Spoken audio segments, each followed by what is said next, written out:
বিভাগের পরিচালক সহ প্রায় ৭০ জন প্রশাসনিক দায়িত্ব থেকে পদত্যাগ করেন। তখন বিশ্ববিদ্যালয়ের স্বাভাবিক কার্য স্থবির হয়ে পড়ে। নজিরবিহীন এই সংকটে মুখোমুখি হয় খুলনা বিশ্ববিদ্যালয়। তখন আমার যেই করণীয় যে বিষয়টা ছিল সেটা হলো যে যখন আমাকে দায়িত্ব দেওয়া হয় প্রশাসনিক ও একাডেমিক আর্থিক দায়িত্ব পেয়ে আমি যে কাজটা করার চেষ্টা করি সেটা হলো যে খুলনা বিশ্ববিদ্যালয় নিরাপত্তাহীনতায় ভুগছিল, কোনো প্রবোস্ট নাই, তারপরে আমাদের যে নিরাপত্তার সাথে দায়িত্বে দিয়েছিল তারাও নাই, সবাই পদত্যাগ করছে এবং এত বিশাল একটা সম্পদ খুলনা বিশ্ববিদ্যালয় সেটা অরক্ষিত ছিল। পাশাপাশি হলগুলা টোটালি অরক্ষিত ছিল, কোনো হল প্রবোস্ট ছিল না। বড় ধরনের দুর্ঘটনা ঘটতে পারতো, আল্লাহ অশেষ রহমত। সেই সময় কিন্তু আমরা একটা এই ধরনের ক্ষত বিক্ষত অবস্থায় খুলনা বিশ্ববিদ্যালয়ে আমি দায়িত্ব নিয়ে মোটামুটি একটা সুন্দর পরিবেশ তৈরি করার চেষ্টা করেছি। সাথে সাথে তাদেরকে ক্লাসে ফিরিয়ে নিয়ে এসেছি এবং তাদের ব্যস্ত রাখার জন্য বিভিন্ন ধরনের অনুষ্ঠান, খেলাধুলা এগুলোর মাধ্যমে তাদেরকে ব্যস্ত রেখে রাখার চেষ্টা করেছি এবং মুগ্ধর স্মৃতি প্রতি শ্রদ্ধা নিবেদন করে আমরা বেশ কয়েকটা অনুষ্ঠান করেছি এবং সর্বশেষ একটা বড় টুর্নামেন্ট যেটা প্রায় 1 মাস ব্যাপী সেটা করতে সক্ষম হয়েছি।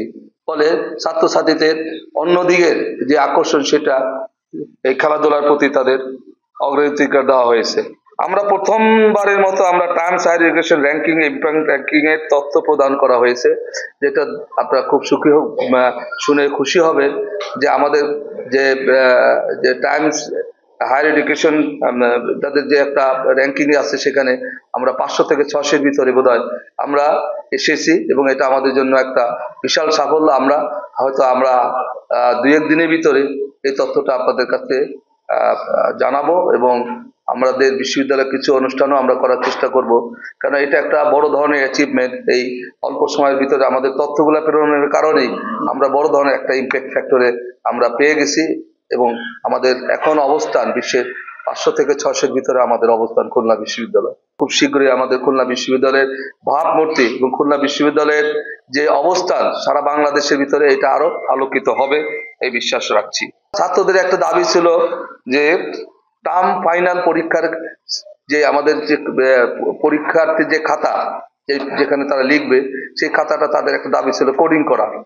হ্যাঁ, তাদের ধারণা হয়েছিল যে এটা কোডিং করলে আমাদের জন্য ভালো হয়, কারণ নাহলে যে পড়াবে বা এক্সটার্নাল যারা আছে তাদের কাছে খাতাটা রুল অনুযায়ী চলে গেলে তাদের সন্দেহ যে হয়তো তাদের কেউ কেউ হয়তো ক্ষতির সম্মুখীন হচ্ছে। এই বিষয়টা আমরা এবার থেকে শুরু করছি যে টার্ম ফাইনাল পরীক্ষাও খাতা কোডিং এর মাধ্যমে হবে। আমাদের উদ্দেশ্য একটা বিশেষ করে যে কলোসিয়াম আমাদের এই যত গবেষণা আছে এই গবেষণাগুলা দিয়েই আমরা নতুন আরেকটা আন্তর্জাতিক আমরা কনফারেন্স বা ইন্টারন্যাশনাল ওয়ার্কশপ করার চিন্তা ভাবনা করতেছি, সেটা অতি শীঘ্রই হয়তো আমরা করতে পারবো। খুলনা বিশ্ববিদ্যালয় হবে একটা ইম্প্যাক্টফুল বিশ্ববিদ্যালয়, যার দৃশ্যমান কিছু কাজ হবে। শুধু লেখাপড়া করে বের হয়ে যাবে ওই রকম বিশ্ববিদ্যালয় আমরা দেখতে চাই না। যাই হবে সবকিছু কাজকর্ম গবেষণা সব দৃশ্যমান হবে এবং দেশে জাতীয় উপকার হবে। আরেকটা ছিল এখানে আমরা যে গবেষণা করব তা বাংলাদেশের উন্নয়নে এবং বৈশ্বিক চ্যালেঞ্জ মোকাবেলায় ভূমিকা রাখবে। আমাদের শিক্ষার্থীরা এমনভাবে দক্ষ হয়ে উঠবে যেখানে তারা যেখানে কাজ করুক না কেন তারা একটি ইম্প্যাক্ট তৈরি করতে পারে। আমাদের বিশ্ববিদ্যালয় প্রশাসন এমনভাবে পরিচালিত হবে যেন তা সমাজের এবং জাতির টেকসই উন্নয়নে ইম্প্যাক্ট রাখতে পারে। আমি খুলনা বিশ্ববিদ্যালয়কে আপনাদের সকলের সহযোগিতা এবং বর্তমান প্রশাসনের গতিশীলতা দিয়ে ইম্প্যাক্টফুল বিশ্ববিদ্যালয়ে পরিণত করতে চাই।